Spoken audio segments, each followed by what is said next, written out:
Eu sou o Vinícius e esse aqui é o Lançamento da Semana, programa de quinta no Dois Quadrinhos que mapeia o que está saindo na semana, como o nome é autoexplicativo. Galera, eu vou ter que quebrar todo o protocolo. Não, antes de mais nada, tem um monte de promo nesse momento na Amazon e na loja da Panini e tu encontra aqui nos grupos de Telegram, WhatsApp ou no site doisquadrinhos.com que voltou a ser devidamente atualizado. Mas, gente, eu tenho que falar sobre um lançamento da Panini que me deixou muito feliz, que é algo que eu espero há muito tempo, que é o relançamento de Gantz. Ô Vini, mas tu não fala muito de mangá no canal. Mas eu tenho alguns mangás que eu li. Um deles é o Gantz e eu sou apaixonado. Só que o grande problema desse mangá é que é algo meio específico, sabe? Talvez não seja para todo mundo, envolve loucura alienígena, erótico pra caramba. Por que eu tô feliz com o lançamento da Panini? Além de eu ser fã de Gantz, eu não tenho ele completo, porque faltaram alguns números e eu nunca consegui completar. São 37 ao todo e me faltam tipo uns 6, eu acho. Tipo, por exemplo, eu tenho a edição número 1, mas me faltam várias nesse meio tempo. O meu dilema é que agora a Panini tá lançando num box, são 2 boxes ao todo para completar, eu acho que são 18 num e 18 no segundo. E aí eu vou ter que comprar o mangá inteiro para completar o buraco da coleção. Para pensar que cada um dos boxes vai custar R$600. Mas então, Gantz, mangá, uma republicação muito pedida pelo leitor brasileiro, mas do que ele trata. Começa com um cara chamado Kei Kurono, de 15 anos, que morre atropelado no metrô junto com um amigo. É uma cena horrorosa, eles tentam salvar um cara caindo nos trilhos e de repente eles morrem. Tá, na verdade eles não morrem exatamente. Eles vão para uma sala que é no nosso mundo, né, como se não tivessem morrido, onde tem uma bola preta chamada Gantz, e ali toca uma musiquinha e eles são convidados para enfrentar alienígenas. E são várias missões, tem tipo pontuações específicas. O Gantz, ele entrega essa bola, entrega inclusive armamento para eles utilizarem para enfrentar esses alienígenas aleatórios, mas gente, é muito aleatório. É todo tipo de alienígena bizarro, e aí vai ter violência pra caramba, e aí a galera do próprio Gantz, né, pode acabar morrendo, né? Eles têm uma segunda chance de vida, mas se morrer no Gantz, meio que era isso. E por mais que pareça muita violência gratuita, com sexo, etc., Gantz tem um objetivo, tá? Conforme tu vai lendo, e primeiro que as situações são muito bizarras e tu te empolga, tem essa questão de ser meio que um jogo, e um não pode muito confiar no outro, e tu não sabe exatamente o que está acontecendo por ali, né? E como eu falei, os monstros vão ficando cada vez mais esquisitos, a arte do Hiroya Oko aqui no mangá é bizarra, às vezes ele traz um realismo doido, onde tem essas criaturas estranhas, mas tem uma finalidade. O Gantz tem um objetivo específico, existe uma construção que, conforme tu vai avançando no mangá, eu acho que talvez lá pelo volume 20 e poucos, tu entende o que está acontecendo e para que serve esses testes, o que é essa bola preta esquisita. Eu amo Gantz. Detalhe que o redator desse programa, nosso querido Érico Assis, um dos maiores jornalistas de quadrinhos que já pisou no planeta Terra, ele gosta muito do Inuyashiki, né, que é um mangá menos famoso, mas é do mesmo autor do Gantz, e ele acha divertido o Gigante, que eu ainda não acabei de ler, né, eu acho que eu li uns 6 volumes do Gigante, mais ou menos. Cara, eu gosto do Hiroya Oko, ele entrega umas bizarrices muito doidas. O Gantz, ele já ganhou anime no Japão e tem pelo menos 4 filmes. Dá pra dizer que é bem famoso e que legal agora que a Panini tá republicando. Aí, parênteses rapidão, tem um spin-off de Gantz que o Hiroya Oko ele só escreve e até agora só saiu no Japão, veja só, que é o Gantz e de repente a Panini podia publicar por aqui, né?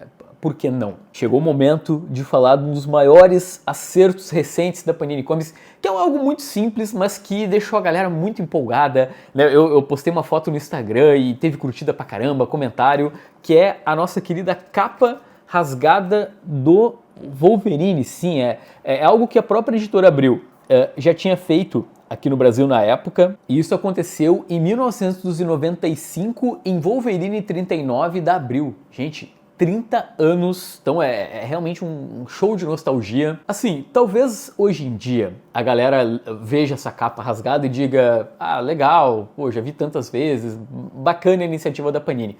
Mas na época, há 30 anos, era algo, uou, capa rasgada, dá pra fazer isso de verdade. A grande diferença é que agora temos, né, a publicação no formato americano.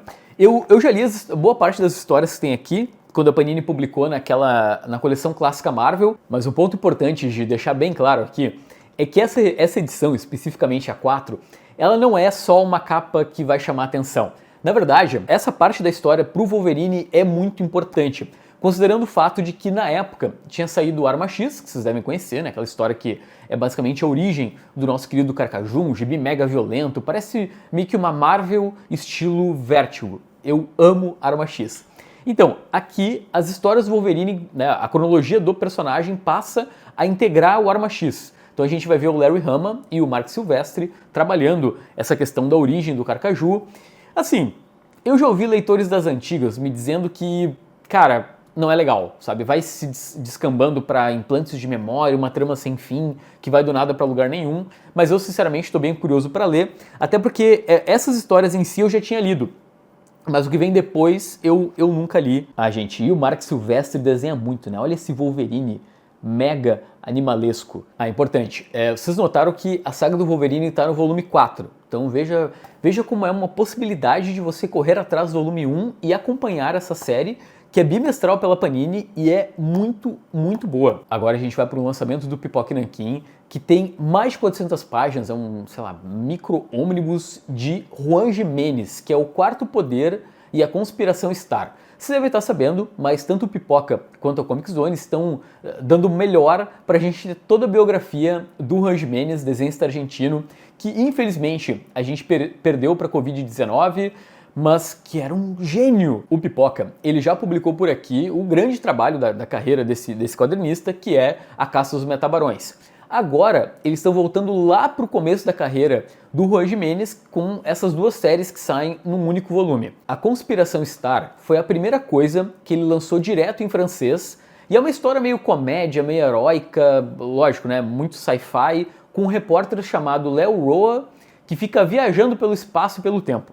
Já o Quarto Poder levou 20 anos para sair toda, né, é uma série sobre uma guerra no espaço que geralmente se foca numa piloto chamado Esther Mega. Sinceramente, a gente tá falando de Juan Jimenez, o cara é um monstro. Assim, só pelo desenho já deve valer o nosso tempo, tá? Eu tô bem curioso. Lembrando que esse programa ele não é bem um programa de resenhas, né? Tem quadrinhos que eu já li, aí eu vou comentar, mas em geral é o vem aí, né? Pra comentar o que tá saindo, o que tem de interessante. É mais um programa para te atualizar com um pouco de opinião. Mas o que eu quero dizer é, em Juan Jimenez We Trust, até porque eu gosto de ficção científica, provavelmente vai sair algo muito violento e muito bem desenhado. Chegou o momento de falar do lançamento, agora a gente vai focar na parte gringa, e esse aqui explodiu minha cabeça, porque eu não sabia e eu tenho na coleção, que é a edição de 50 anos da Heavy Metal, né? Essa é a capa variante do Frederick Peters, que temos aí o Jean-Pierre Dionnet, aqui sendo mastigado. Pois então, eu acabei de descobrir que essa edição, que originalmente é o volume 14 dessa nova coleção da Heavy Metal, né, que comemora os 50 anos, então ela estava disponível antes em Angoulême e agora que ela está saindo pro resto da França, etc. Eu não ia comprar essa edição, porque, galera, por mais seja comemorativa, eu não sei francês, então não fazia muito sentido para mim ficar usando o Google Lens, é muita mão. Só que aí, no último dia de viagem, meu querido amigo Ferrez me presenteou, então veja só que legal, tem aí uma edição, né, especial da Metal Hurlant, então estou realizado. Para quem não está sabendo, há 50 anos então, nascia uma revista revolucionária no mercado francês com Jean-Pierre Dionnet, Philippe Druillet e Moebius. Também tinha Richard Corbin, tinha Jean-Claude Gall. Foi uma revolução e a revista ficou marcada como a casa do quadrinho com a arte absurda de sci-fi e fantasia. E quando eu digo arte absurda, dá uma olhada, sei lá, vou pegar uma imagem qualquer do Philippe Druillet. Olha que surreal os desenhos desse cara. Para vocês terem uma ideia, o impacto da revista, ela chegou a ganhar uma versão norte-americana chamada Heavy Metal. E assim, por mais sejam 50 anos da Metal Hurlant, ela não foi publicada durante 50 anos, né? Teve alguns intervalos. Aí em 2021 ela voltou com todo o gás, ainda com Jean-Pierre Dionnet no comando. E, gente, essa edição tem 226 páginas, com tipo uns 30 autores creditados aqui na parte do verso. E aí vai ter, sei lá, pessoas que geralmente tu não colocaria na caixinha da Metal Hurlant, como Aimé de Jong, Derf Bakderf. Eu acho legal que não é só uma revista com histórias em quadrinhos muito bem desenhadas. Mas aqui tem também matérias, então vai ter uma entrevista, por exemplo, com o Ridley Scott, né, nada mais justo.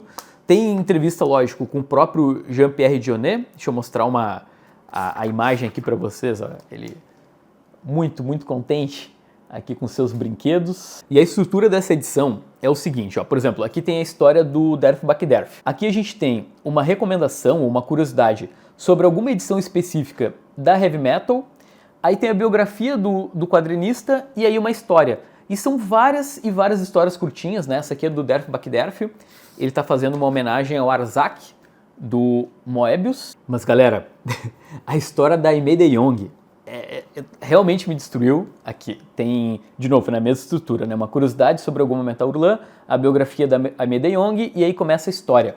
É sobre um pai e um filho que estão indo pro circo e acontece uma tragédia e tu fica mal no final da leitura. A vantagem é que não tem balões, né? Então eu consegui ler de boa. Mas é isso, gente. Pô, seria legal que alguma editora trouxesse pro Brasil, mas eu acho que deve ser impossível, né? São 14 edições já e é tipo uma revista com matérias, meio que uma antologia. Não tem cara que alguma editora vai trazer, até porque seria legal ler no formato, né, que está sendo proposto. Mas, enfim, Metal Hurlant, 50 anos depois, continua aí na vanguarda. Vamos lá. Voltando a falar sobre Arma X, que eu comentei lá no gibi do Wolverine, a Marvel está lançando mais uma variante de Arma X no título de algum quadrinho. Estamos falando de Weapon X-Men edição número 1. Que é basicamente um gibi cheio de personagem porradeiro. É tipo personagens machões com histórias e missões arriscadas, meio Os Mercenários. Assim, sinceramente parece legal. Tem uma capa do Alex Ross, né?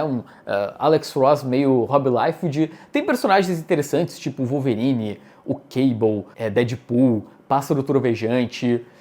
Mas eu ando meio com pouca fé nessas séries aleatórias que a Marvel publica. O legal é que ela é escrita pelo Joe Casey, que, pra quem não lembra, ele era o cara que escrevia os X-Men na época que o Grant Morrison escrevia os novos X-Men, então tinha essa dobradinha. E os desenhos são de um veterano, que é o Chris Cross. Sendo bem sincero aqui, essa semana tava meio fraco de lançamento gringo, a gente achou essa capa bonita, Alex Ross, e a gente resolveu incluir no vídeo. Mas é isso. Chegou o momento de falar sobre Kabuki, do David Mack, que é algo que eu duvido que vai sair no Brasil. É uma HQ que agora tá ganhando uma master edição de 1.300 páginas pela Dark Horse. E deixa eu abrir um parênteses aqui. Você sabe quem é o David Mack? Cara, o David Mack é um dos maiores artistas que já passaram pela Marvel Comics. Ele fez Demolidor, ele fez as capas de Alias, né? O cara é um gênio da aquarela. Até é difícil pensar num quadrinho grande que não tem uma capa alternativa do David Mack em algum momento. Pra você ter uma ideia, o cara ficou tão grande, mas tão grande, que ele chegou a trabalhar pra Marvel Studios. Que eu lembre, ele fez a abertura da série da Jessica Jones, aquelas imagens lindas. Pois então, mas a menina dos olhos, na verdade, do David Mack é a Kabuki, que é uma personagem que ele criou na faculdade, veja só.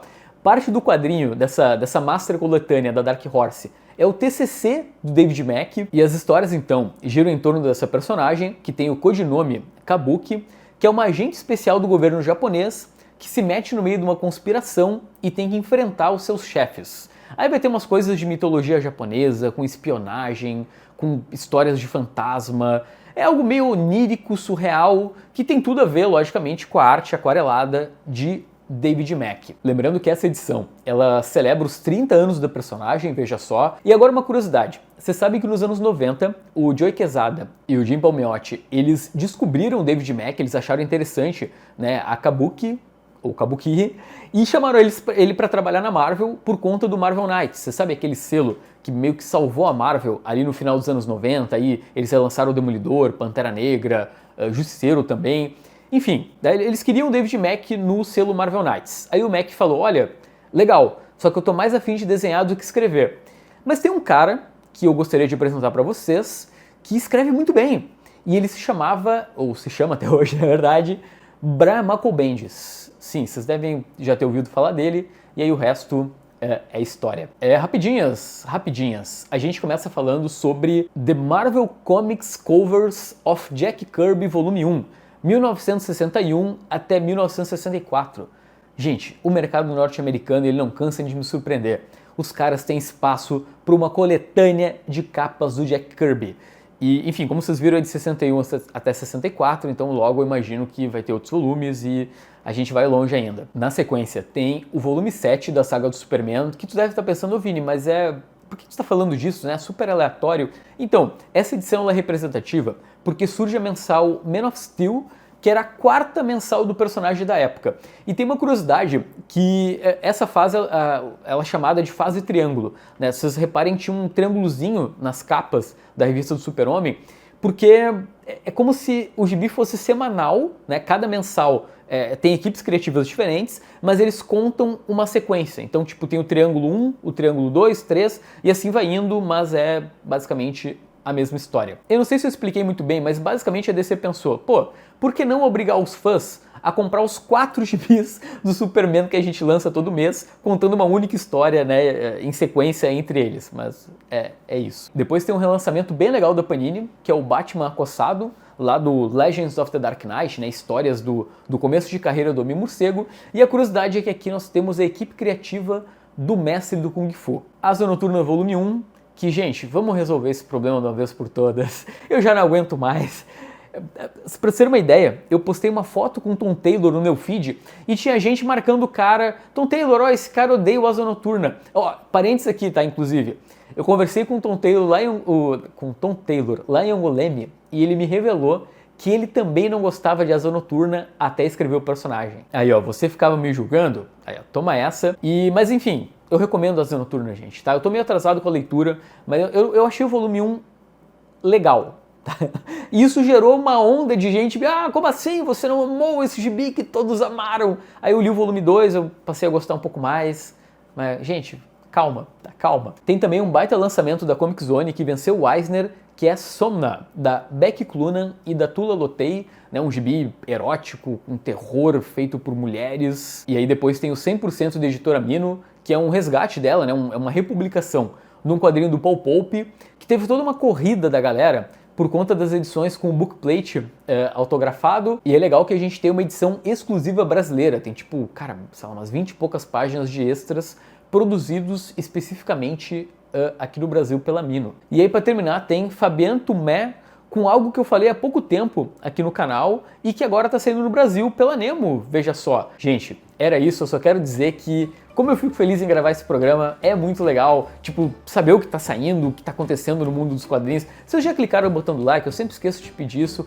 Pô, como eu já falei, esse programa ele é criado a 4 mãos. Tem eu, tem o Érico Assis, tem a Raíssa editando e tem o Murilo pensando as imagens. É uma grande reunião de profissionais extremamente qualificados e empolgados de fazer esse vídeo para vocês. Então, se vocês puderem clicar no like, tem link do Telegram, promoções, etc. Valeu, gente. Até o próximo vídeo.